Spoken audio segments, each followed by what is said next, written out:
As you know, we've been taking a look at what we call our hidden history, and we've really focused a lot on the pyramids. And this is no different. You're going, wait a minute, you're showing the face on Mars, Dave. Exactly. This is where the pyramid mystery on Earth becomes otherworldly, and it's undeniable. And the proof is in the pudding, and it doesn't take long to prove it. Uh, my old acquaintance, Richard Hoagland, I haven't had a lot of contact with Richard recently, but Richard was Art Bell's science advisor before he was summarily dismissed by George Norrie. And I think really, really bad show of integrity. Uh, Richard really added to Coast to Coast. He was fantastic. And he was no different here. He wrote a book called Monuments of Mars, did a great presentation after the Phoenix Lights, July following the March incident of 1997. And I and a couple of my friends, we were able to get front row seats. That helps to know people. And I was mesmerized by what I saw. And I'm not easily mesmerized. I taught psychology most of my career. I've been a therapist, but also too, I delved into stat and research. I used to teach graduate students how to do their dissertation, and we used medical modeling. And I am not moved very often. Prove it to me. Well, this is interesting because Richard did prove it to me. And I'm going to take you back and just give you a little bit of what we know. And All right, guys, this is Dave Hodges from the Common Sense Show. I love his channel. He does a great job at covering things. This guy is super dedicated, super intelligent, great morals. In my opinion, this man has great morals and values. He is a wonderful Christian man, family man. Um, he covers some of the most interesting, compelling topics that exist out there today. Insightful stuff. Listen to this. I'm going to say this boldly. It is my belief, and I think more research that could be done that's not being done would absolutely validate this, that whoever built the pyramids at Giza and really across the entire earth built the pyramids on the Cydonia region on Mars. I want you to take a good look at the face right here. Okay. You've seen the face on Mars. Is it not a face? No. Let's continue on and look at.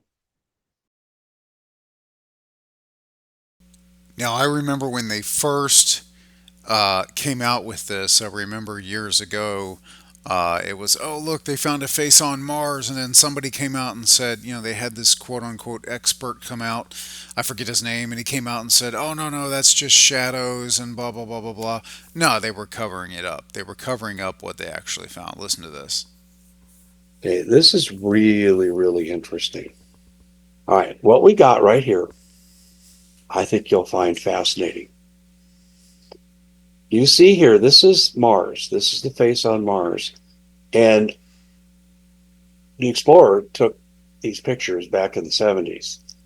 And people started saying, well, there's a face there. Gee, it looks like pyramids and it looks like, okay. And NASA came back and said, oh, no, no, no, no, no. It's just shadows from the sun. I'm not going to deny there weren't shadows in the daylight hours, but I want you to look at the angles here. And I pointed this out in the last part. Is this not a 45-degree angle? Is this not a 45-degree angle? Is this not a right angle? Guys, those are definitely, I paused it right as it started to go to a commercial. Those are definitely not natural. Not natural. Let's skip this ad. Exactly. Wow. And we see the same thing over here with Giza. Right angle, 45-degree angle. Now, here's what's interesting. Orion's belt, three stars of the seven that you can see the naked eye. And we pointed out before, the Egyptians didn't have observatories. So how do they know about the other four stars? They inherited the knowledge. They didn't discover it. But you look at this.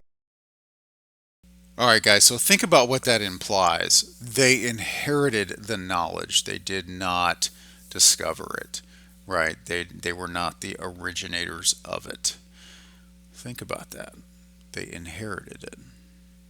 This alignment here, alignment here. So Cydonia and Giza match up with the first star in Orion's belt. The second one, the same thing. The third one, it's a per scale drawing. Look at how these are inset at nearly a 45-degree angle on Giza, the three consecutive pyramids. Do we not see the same pattern right here on Cydonia? Isn't this interesting? 45 and 90-degree angles, nature doesn't work that way. The placement, the angle, the alignment with the stars. And you've heard And I believe, if I'm not mistaken, they say that the pyramids on the face of the earth line up with the same constellation, Orion. That, ladies and gentlemen, boys and girls, that is not a coincidence.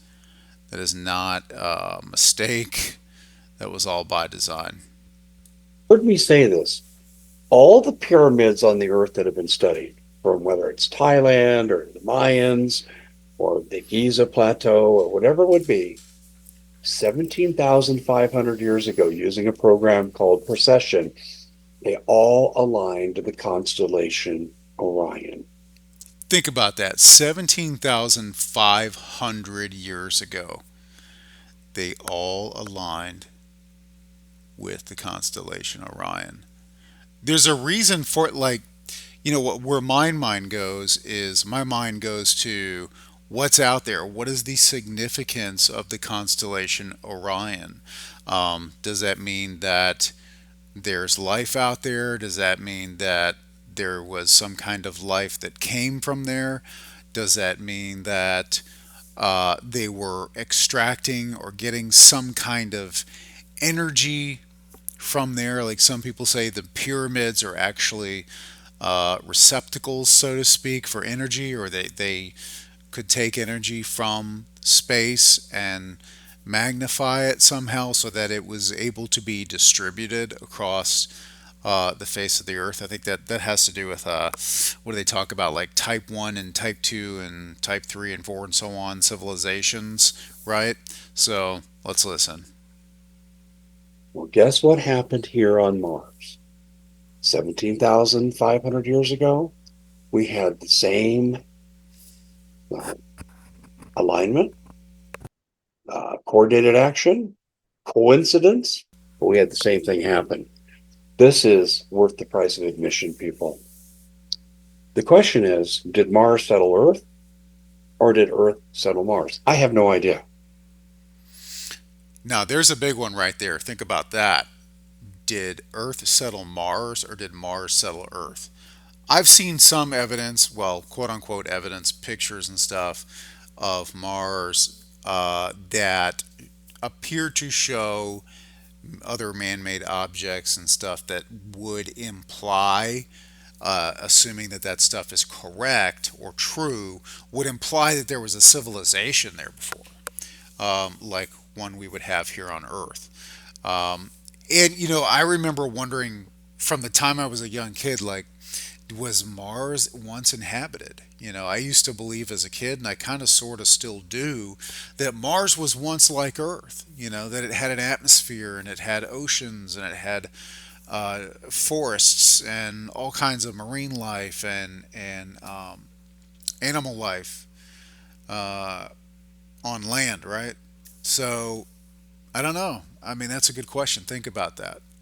Did Mars settle Earth or did Earth settle Mars? Uh, I don't believe in the coincidences to this depth. And these are clearly artificially made structures on Cydonia. Here, guys, I'm going to minimize. Let's see if I can do this so you guys can see the whole screen. I'm going to let me remove. Let's see if I can. I'm going to move my picture over. Matter of fact, I'll just take it off the screen there so you guys can see the whole thing. See what he's talking about there? Look at that. Look at those on the right. So see there on the right, you have the Giza's pyramids. Cydonia in the middle on Mars, and then the Orion Belt there far on the far left. The angles show you this quite clearly. And then, of course, the alignments and other the anomalies that we've talked about. Do you not just find this absolutely compelling? Hmm. And a lot of people say, well, Dave, you're saying that aliens built it. Well, it depends how you define aliens. What I would guess, if I were to form a hypothesis and take to a university that had the resources to investigate this, but they never will because the feds would never fund it, because the feds want to control the knowledge. You go, well, Dave, that's a conspiracy theory. No, it's not. No, it's not. If you go back to the original founding documents of NASA, the Brookings Institute, you ever heard of that? 1960. They wrote documents in there and had phrases that said things like, if we ever, we're going to go out there in space. President Kennedy's already announced we're going to go to the moon, and he had just been elected. He was in his lame. Eisenhower was in the lame duck period. And Kennedy says, "No, we're going to put a man on the moon." Unfortunately, never lived to see it, but we did. And then Kennedy allowed Brookings to come in.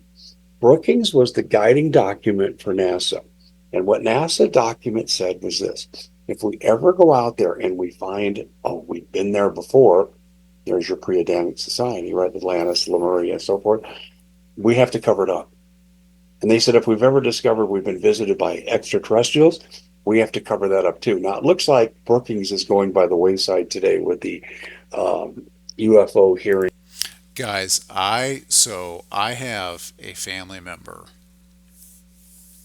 that worked for NASA. An aunt, my aunt, and well, one of my aunts or aunts, however you want to say it, and her husband, my uncle, that worked for NASA for many years. As a matter of fact, they retired from NASA.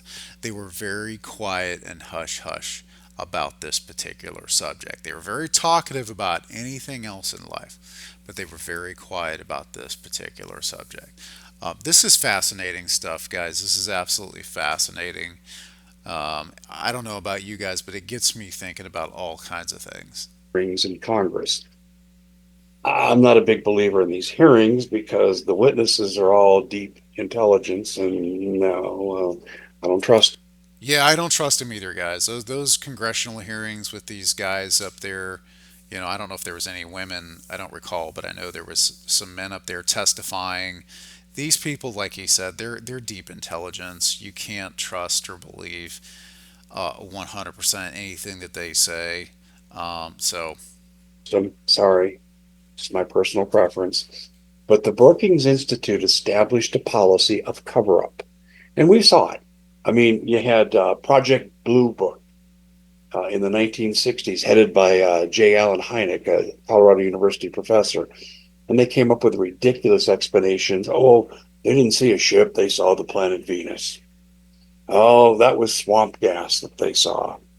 You know, yeah, they come up with all kinds of ridiculous stuff, guys. It's anything to distract us. I mean, I've heard a lot of the things that they've said over my lifetime, and I just hear these explanations, and I'm thinking, wow, you've got to be kidding me. You've got to be kidding me. Like that's really what they expect us to believe. I mean, swamp gas. Come on, really? Oh, geez. All right, guys, we're going to leave it there. I am going to leave a link to this video below in the description. Please go check out Dave Hodges, The Common Sense Show. He's recently back on YouTube. He was gone for a while from YouTube, I believe, through no choice of his own. I believe it was because of YouTube. But anyway, he's back. Thank God. A lot of people happy about that. Very happy about that, including myself. Dave Hodges, Common Sense Show, guys. Super upstanding human being. Check it out.